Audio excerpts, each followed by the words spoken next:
Test Dummy 22, and I'm gonna this is gonna be like a 2-part, 3-part series. This is gonna be the first video in the series.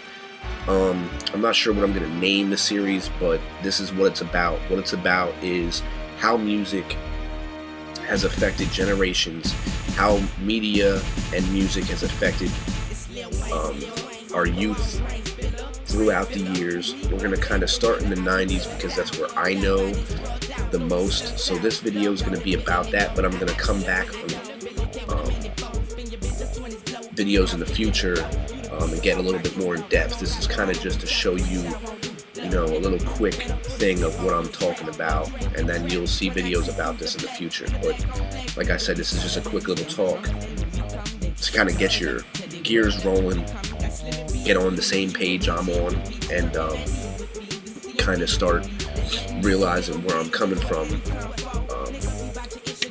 with this topic. So stay tuned. Influence of music and media on the masses. You know, I'm like too drunk to even. Man, what the fuck, man? Shit, let me get a fucking motherfucking puppet master. Do what I say or you shall die. So today's video is gonna be about a couple different things. Well, not a couple different things. First off, we're gonna see how long this takes us. It's gonna be about music and how music influences people, and also how music influenced people in the 90s. I'm going to focus on the 90s because that's when I was most active, and I was a younger kid at the time, you know, and I, you know, can speak a little bit more about it because that's kind of what I grew up in, is the 90s. You know, I was born in the 80s, and I was a teenager in the 90s, you know, in the early 2000s and stuff. So we're going to talk about that. Me and my friend were talking at work, and we were talking about, you know, how gang violence and things of that nature were on the rise in the 90s. And I said, you know why that is, right? And he said, well, no, I don't know. And I said, well, it's because of media. It's because of the music that was out at the time, and it was because of the movies and things of that nature. Now, people never really link this kind of thing together. You know, a lot of parents actually say, if you hear people speaking out like, oh, that music's terrible, it's influencing these kids to do this, and you usually shrug your shoulders like, are these people fucking nuts? Well, I'm here to tell you that they're right. Now, I'm not for banning any type of music. I think if music can influence people to do something like that, then I think it's a good thing, you know. And it's also, you gotta be stupid to let music influence you to do something bad. But people have done it and let it happen. Now, I'm just going to name a couple artists, and this is just off the top of my head. I have not done any research. This is just what I can think of in my head. Dr. Dre, The Chronic, Snoop Doggy Dogg, Doggy Style, Corrupt and Daz, The Dog Pound, Nate Dogg, Warren G, you know, West Side, Ice Cube, gangster rappers in the 90s. Let's even say Tupac. Let's throw Tupac in there. Let's throw a couple others, you know, out there. But, you know, and it all originated. It all didn't originate with these guys, but a lot of it did. NWA, Eazy-E, Ice Cube, Dr. Dre, all these guys came from that mold. And this was in the late 80s when that started kicking in, early 90s, and then the group broke up, and, you know, gangster rap really had its start in late 80s, early 90s. Now, around this time, gang violence and gang membership and affiliation grew in the United States by a lot. Prisons were overpacked and overcrowded due to gang violence, drug activity, and stuff of this nature. Now, this all happened around the same time, early 90s, late 80s, mid 90s, you know, into the late 90s. And I mean, it's not like it's still not a problem, but you can see things have definitely toned down. When I say influence a generation, not only did it influence a generation to necessarily do bad things, like join gangs, but it also affected, you know, dress, attitude, you know, speech. It affected a lot. It affected it affected a whole generation. You know, I went to city, country, suburb schools, and I had friends from each type of school too. And I noticed that around this time, you know, white kids, black kids, no matter what color you were, you wanted to be wearing the baggy pants, the sideways hat, you wanted to be all down with, you know, the ghetto type shit. And no matter who you were, no matter where you were from, it didn't matter if you were from the country, suburbs, city, we all wanted to be a part of the same thing. And it was basically because of the movies, because of the music, because of those type of things, glorifying that way of life. You know, it also, you know, affected a whole generation. And I mean, you can see the generation are still here. You know, they're in their early 30s, late 20s, mid 20s. These people are still around, and you can tell who they are by the way they talk, the way they still dress, the music they listen to nowadays. I mean, you need to understand, I'm one of these kids. You know, when I was growing up, I wanted to be all hardcore gangster, blah, blah, blah. You know what I mean? I was the one with my pants sagging, hanging out with the gang, you know, doing stupid shit like that. You know, and I look back on it like, yeah, it was childish, but then again, it was my life at the time, and I wasn't faking. I was doing this shit.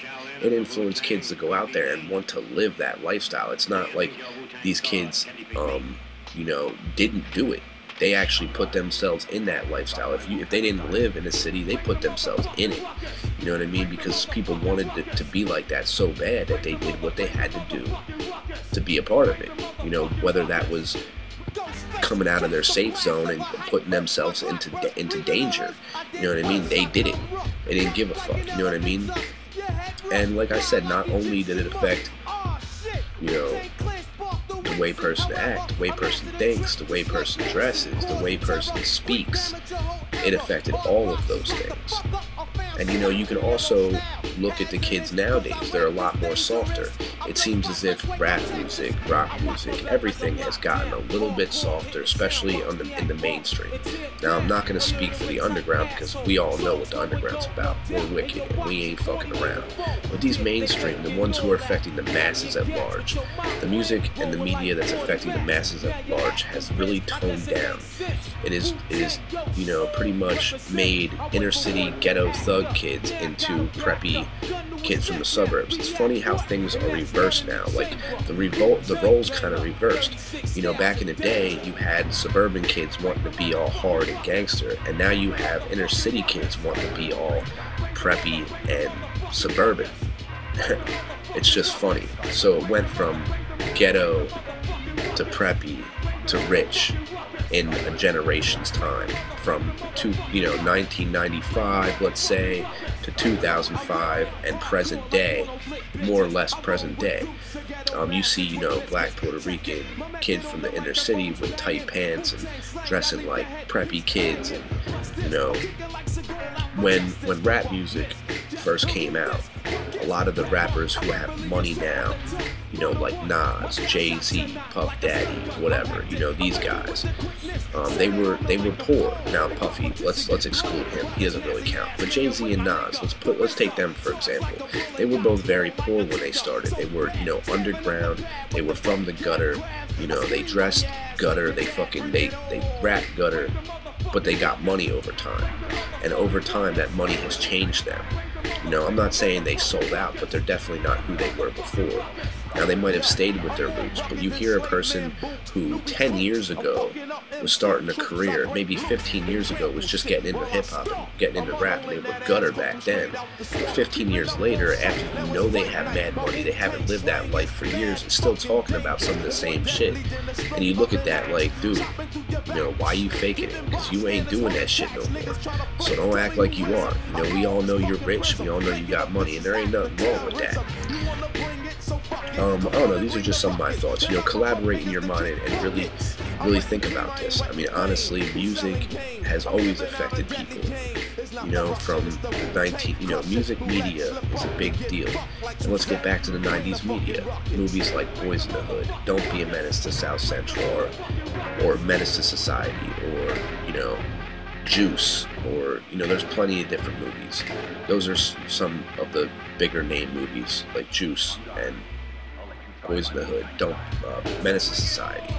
Movies like this really influenced this generation, and it glorified gang violence and, you know, gangster music, and it glorified things like that. You know, standing around drinking 40, smoking blunts, stuff of that nature. It influenced a whole generation to do those type of things. And it really kind of put our country down a little bit. It really did, because it affected so many people. It was almost like a plague. And no one really looks at the facts. It's true. The music's what did it. The music and the media really did it. But see, over the years, they've kind of found a way to try to clean it up, and they did. I don't know if there's a big power behind all this, that maybe America, it might be some conspiracy behind music and media to make people do certain things. But if you really do your research and take a look at when the music and media came out, and then look at the rise in crime, look at the rise in the gang, right? It all coincides with each other. So it's just something, it's a little food for thought to think about, just how much music and media affect generations and young kids and things of that nature. So, you know, think about that. And I mean, you can really relate this to any other type of music as well. But one thing I do think is really cool about it is that if music can influence people to do things such as join gangs, do drugs, you know, dress a certain way, speak a certain way, then couldn't we use music to influence people to do good things? You know, influence people to help people, to care about one another, to give a shit about your fellow man, to change the world, to do positive things? I believe we can, and I believe that Psychopathic Records and the Juggalos are a good example of that. And if you don't believe me, take a look at your history, motherfucker. Much wicked clown love. I hope y'all enjoyed my video.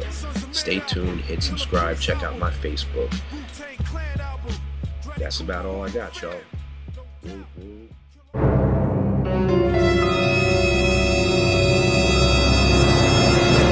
Music makes me go crazy. So do movies.